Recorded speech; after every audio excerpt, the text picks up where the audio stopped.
তবে রাত্রিবেলা এখানে প্রচুর ময়ূর আছে, হ্যাঁ, আর কত আর খালি হাতি হাতি এখানে অদ্ভুত জিনিস, এগুলো কোনো ঘর ছিল না, হ্যাঁ, একটাই ঘর ছিল, আর কাঠের বাংলো, নতুন এগুলা দোতলা বাংলো, বাইরে তোমার ব্যালকনি।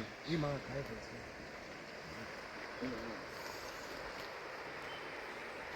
আমাকে যোগ ধরছে, যোগটাকে ধরে ফেলে দিছি এই এই আঙ্গুলের ভিতরে। কোথায় যোগ ধরছিল? এখানে ওই উচ্চতে। আমি চিন্তা করলাম এই অবস্থায় কি করে কোন জায়গাটায় যোগ ছিল? এই ভিতরে কোন জায়গাটায় পড়ছিল? ওই যে বললাম কি ক্যাম্পের ওই যে এখন বসটা বলিস না, উঠলাম। এটা যদি শোনে না ও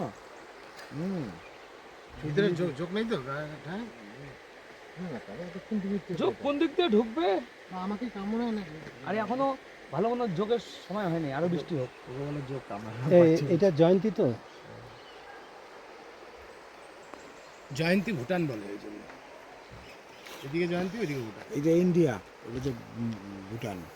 আর ওইদিকে পাহাড়ের মধ্যে আগুন লাগছিল, বুঝছো, শুকনাকাল ছিল। এই পাহাড়টা ভুটান পাহাড়।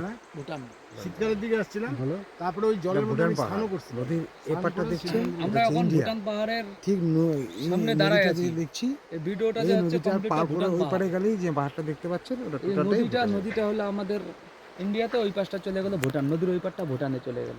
এই সোয়া 5টা বাজে, চলো। আমাদের সাথে ভুটানের সম্পর্ক খুব ভালো, যার জন্যে আমরা অ্যাজ ইউজুয়াল যেতে পারি, কোনো চেকপোস্ট টেকপোস্ট কিচ্ছু লাগে না।